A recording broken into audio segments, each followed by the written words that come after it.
پانچ لائن کے معزز دوستو، السلام علیکم۔ جاؤ اپنی جنگ خود لڑو، ٹرمپ نے مودی کے منہ پر زوردار تماچا مار دیا۔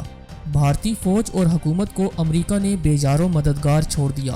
جنگ میں دھکیل کر ٹرمپ انتظامیہ نے مودی اور اس کے حواریوں کو دھکا دے دیا۔ ٹرمپ کے حالیہ بیان نے مودی کے اوسان خطا کر دیے۔ صورتحال کنٹرول کرنے کے لیے بھارتی فوج نے پاکستان پر حملے کا پلان بنا لیا۔ پاک افواج ہائی الرٹ کر دی گئی۔ آنے والے 72 گھنٹے انتہائی اہم قرار۔ دوسری جانب روس اور چین بھی ایک ہو گئے۔ امریکہ بھی بڑی مشکل میں پھنس گیا۔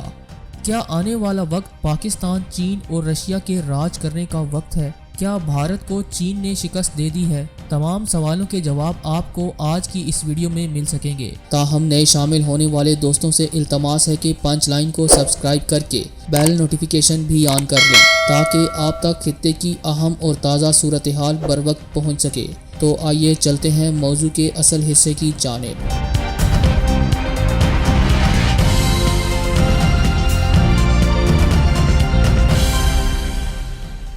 معزز ناظرین گرامی، دو ایٹمی قوتوں کے درمیان جاری جھڑپ جیسے ہی جنگی کیفیات کی جانب بڑھی۔ اچانک اس میں بڑی تبدیلی دیکھنے کو ملی۔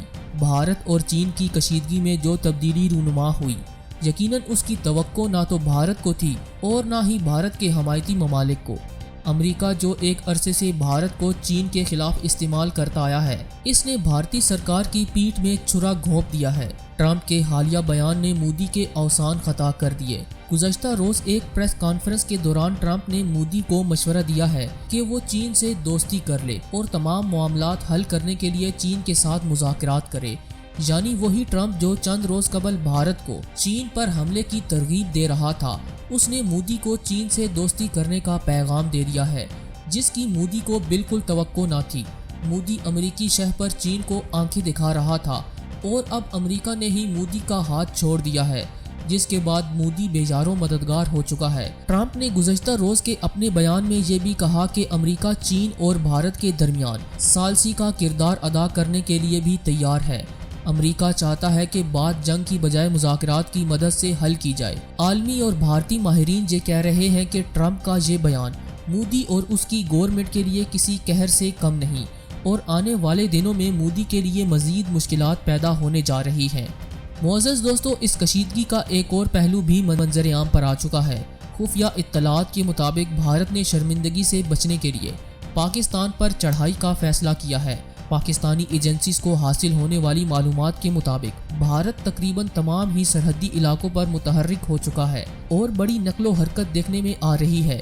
یہی وجہ ہے کہ پاک فوج نے سیالکوٹ، سیاچن، کارگل، کشمیر اور بھارت سے متصل دیگر سرحدوں پر تعینات افواج کو ہائی الرٹ کر دیا ہے۔ آنے والے دنوں میں حالات کسی وقت بھی پلٹا کھا سکتے ہیں۔ حالات کی کشیدگی پر مودی کی شرپسند حکومت ہمیشہ کی طرح پاکستان پر الزامات لگانے اور حملہ کرنے کی پلاننگ کر رہی ہے۔ امریکہ، جسے بھارت اپنا بہترین دوست مانتا ہے، اس نے بھارت کو عین موقع پر دھوکہ دیا اور اب چین سے دوستی کرنے کا پیغام دیا جا رہا ہے۔ اس سے قبل بھی متعدد بار امریکہ نے مودی حکومت کے لیے مشکلات پیدا کی، تاہم مودی یہ بات سمجھنے سے قاصر ہے کہ امریکی حکام اپنے مفادات حاصل کرنے کے بعد دھوکہ دہی سے ہی کام لیتے ہیں۔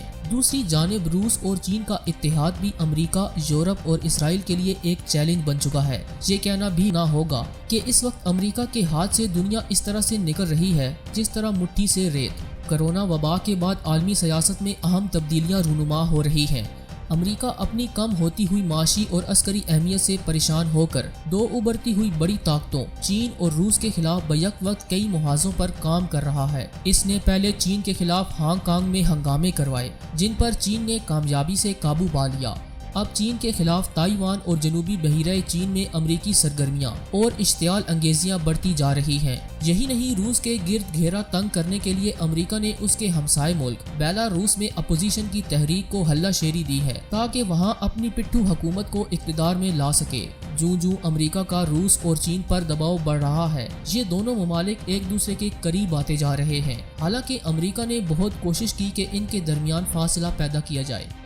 خواتین و حضرات، عالمی سیاست میں روس اور چین کے قریبی اتحاد پر مشتمل طاقت کا ایک نیا مرکز وجود میں آ چکا ہے۔ اس کا ایک مظاہرہ حال ہی میں اس وقت دیکھنے میں آیا جب صدر ٹرمپ کی ایران کے خلاف پابندیاں سخت سے سخت کرنے کی پالیسی پر روس اور چین نے امریکہ کا ساتھ نہیں دیا، بلکہ ان دونوں ملکوں نے یورپ کے بڑے ملکوں کے تعاون سے سلامتی کونسل میں امریکہ کی یہ کوشش بھی ناکام بنا دی، جس کے تحت ایران پر ہتھیاروں کی فروخت کی پابندی میں توسیع کرنا تھا۔ علاوہ ازیں چین نے ایران سے $400 ارب کی سرمایہ کاری کا معاہدہ کر کے مشرق وسطی کی سیاست میں امریکہ کو سخت دھچکا پہنچایا۔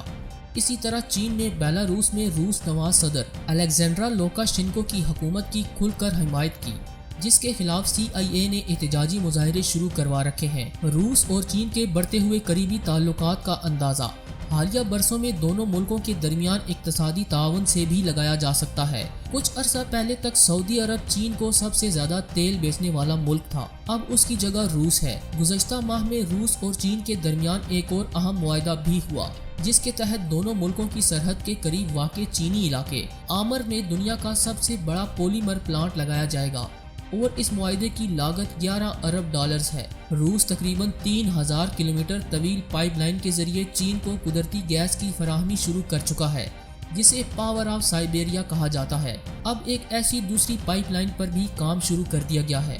روس چین کو قدرتی گیس کی فراہمی 3 گنا کرنے کے منصوبے پر کام کر رہا ہے۔ مزید یہ کہ کرونا ویکسین کی تیاری میں دونوں ملک ایک دوسرے سے تعاون کر رہے ہیں۔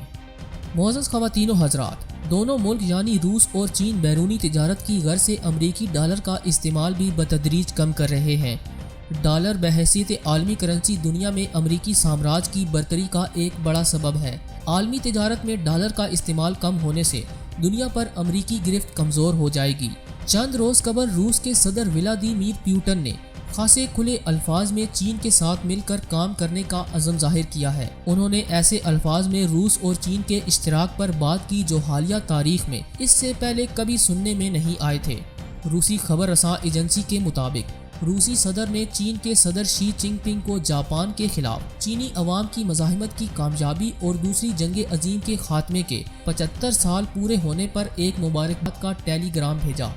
اس پیغام میں صدر پیوٹن کا یہ جملہ تو سفارتی اعتبار سے بہت اہم ہے، جس میں انہوں نے کہا کہ وہ اس بات پر تیار ہیں کہ عالمی استحکام اور سلامتی یقینی بنانے کی خاطر اور دنیا میں مسلح تنازع اور جنگوں کو روکنے کے لیے اپنے اتحادی ملک چین کے ساتھ مل کر کام کریں گے۔ اس بیان میں سفارتی زبان استعمال کی گئی ہے، جس میں پنہا مطلب کو دیکھا جائے تو عالمی استحکام اور سلامتی کے الفاظ کا اصل مفہوم یہ بنتا ہے کہ روس امریکہ کے غلبے کے خلاف جدوجہد اور اس کے ساتھ اسٹریٹجک برابری کے لیے چین کے ساتھ مل کر کام کرنا چاہتا ہے۔ جس طرح امریکہ نے کوشش کی کہ پاکستان چین کے ساتھ سرمایہ کاری کے معاہدے یعنی CPEC کو ترک کر دے، اسی طرح یورپ کے ملکوں پر بھی دباؤ ڈال رہا ہے کہ وہ روس اور چین کے ساتھ اپنے تعلقات کم کریں۔ ماہرین کے مطابق حالات امریکی حکام کے کنٹرول سے نکل چکے ہیں اور آنے والے دنوں میں طاقت کا توازن یکسر بدل جائے گا، جو امریکی زوال کا دوسرا نام ہے۔ دوستو، پوری امید ہے کہ آج کی یہ ویڈیو آپ کو بے حد پسند آئی ہوگی۔ ویڈیو پسند آنے کی صورت میں اسے لائک کرتے ہوئے دیگر دوستوں سے شیئر کریں اور ہمارے چینل کو سبسکرائب کرنا ہرگز نہ بھولیں۔ آج ویڈیو میں بس اتنا ہی۔ اگلی ویڈیو تک کے لیے اللہ نگہبان۔